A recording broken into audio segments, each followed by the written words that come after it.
Bom dia, boa tarde, boa noite e boa madrugada também. Bem-vindos ao canal do Apressado. Hoje a gente vai falar sobre uma tecnologia que muitos de nós usamos todo dia, mas que, bem quietinha, está se transformando no maior terapeuta do mundo. E a gente precisa de verdade entender o que isso significa. Então, bora mergulhar nesse assunto. Olha, isso aqui não é mais ficção científica tipo o filme Ela, sabe? Isso é a realidade, agora. A gente está falando de uma relação completamente nova e super íntima entre nós humanos e as máquinas.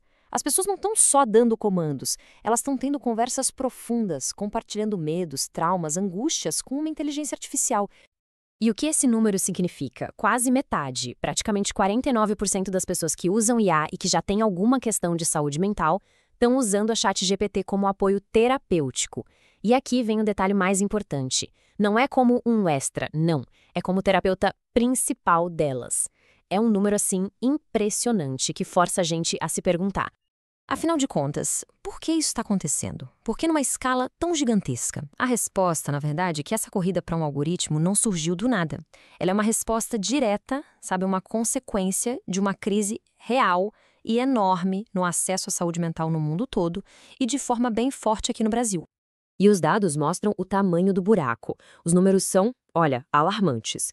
Quase 79% dos brasileiros com sintomas de depressão não recebe nenhum tipo de tratamento.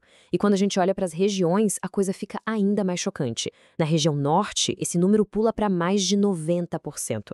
É uma lacuna de tratamento gigantesca, um vácuo que a tecnologia, claro, está prometendo preencher. E essa tabela aqui só reforça a crise. A gente tem pouquíssimos psiquiatras por habitante e mais da metade deles está concentrada lá no Sudeste. Isso tudo num país que, segundo a estatista, é o primeiro lugar no mundo em prevalência de ansiedade. Ou seja, a conta não fecha. Tem pouco profissional mal distribuído para uma população que precisa desesperadamente de ajuda. E é exatamente aqui que a IA entra com uma promessa que é, assim, psicologicamente muito sedutora. Ela chega se apresentando como a solução mágica para todas as barreiras da terapia tradicional. Sem fila de espera, sem custo, disponível a qualquer hora do dia e da noite, e talvez o mais importante de tudo, sem o medo de ser julgado por outra pessoa. Para alguém que está sofrendo, a ideia de poder desabafar com uma entidade anônima que não o julga é quase irresistível. Mas, e qual é o outro lado dessa moeda? Pois é, e é aqui que a nossa análise muda de rumo. Vamos sair um pouco desse fascínio pela solução instantânea e vamos entrar nos perigos, que são bem sérios e muitas vezes ficam escondidos por trás de toda essa conveniência. Porque, vamos ser sinceros, quando a terapia não tem consciência, as coisas podem dar muito, muito errado. Essa é a pergunta de US$ 1 milhão, né? O que está em jogo de verdade quando a gente confia a nossa saúde mental a um algoritmo que, por mais inteligente que pareça, não sente, não tem empatia de verdade e não tem nenhuma responsabilidade ética? Vamos ver isso em detalhes? O ponto central é que a IA funciona com pontos cegos gravíssimos. Primeiro, ela tende a usar uma única abordagem, a terapia cognitivo-comportamental, a TCC, que basicamente foca em mudar pensamentos e comportamentos, ignorando dezenas de outras abordagens terapêuticas. Segundo, ela não enxerga o quadro completo, não pergunta do seu histórico familiar, não percebe sinais não verbais, que é a linguagem do corpo, o tom da voz, e isso é mais de 60% da nossa comunicação. E o mais grave de tudo, estudos mostram que ela subestima o risco de suicídio. E para fechar, ela não tem um código de ética. Se der um conselho ruim, não tem responsabilidade legal nenhuma. Pessoal, uma pausa rápida aqui. Se estiverem gostando, por favor, compartilhem o canal e deem o like. Ajuda muito a gente a continuar produzindo esse tipo de conteúdo. E o que o psicólogo Marcos Rena aponta aqui é fundamental. A IA pode, na verdade, piorar as coisas. Ao concordar com um pensamento todo distorcido ou validar uma crença que faz mal, ela pode criar uma falsa sensação de que está tudo bem, de que o problema está resolvido, e isso pode levar a consequências trágicas. E esse, infelizmente, é o exemplo mais terrível do que pode acontecer. Em 2023, um homem na Bélgica tirou a própria vida depois de conversar por 6 semanas com um chatbot. Ele estava em profundo sofrimento, compartilhou as ideações suicidas dele e a IA, sem ter nenhum julgamento clínico, sem ter empatia de verdade, basicamente concordou com ele. É a demonstração máxima do perigo de uma ferramenta que simula que entende, mas que no fundo não entende nada. Ok, Depois da gente ter visto todas essas falhas críticas do algoritmo, vamos agora focar exatamente no que torna a terapia humana única, no que a torna eficaz, o que é que uma máquina, por mais avançada que seja, simplesmente não consegue replicar. E o conceito-chave é esse aqui. Aliança terapêutica. Não é só sobre técnicas ou conselhos, sabe? A psicoterapia funciona por causa da relação, desse vínculo de confiança e conexão que é construído entre duas pessoas. É a criação de um espaço seguro, de colaboração, é onde a cura acontece, através do contato humano. E esse fluxo aqui ilustra a diferença de forma brilhante.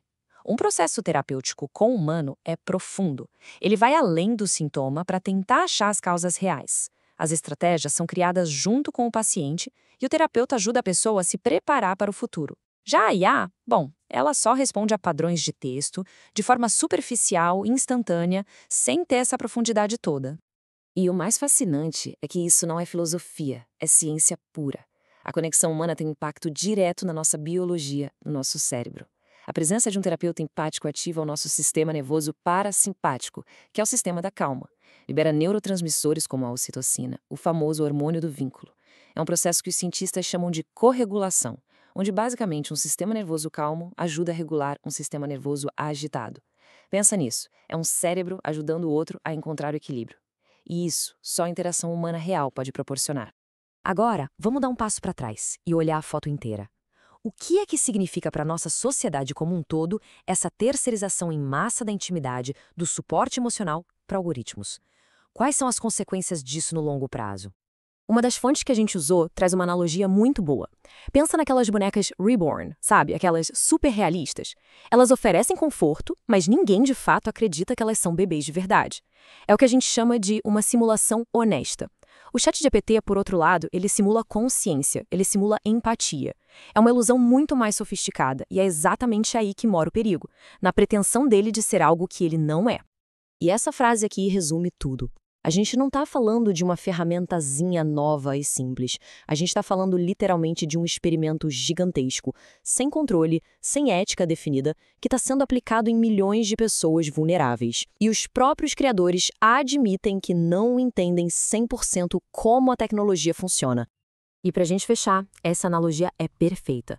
Usar o ChatGPT como terapeuta é como usar aqueles aparelhos de estimulação elétrica muscular, sabe? Pode até dar a sensação de que algo está acontecendo, se sente um músculo contrair, mas aquilo não desenvolve força de verdade, não constrói músculo.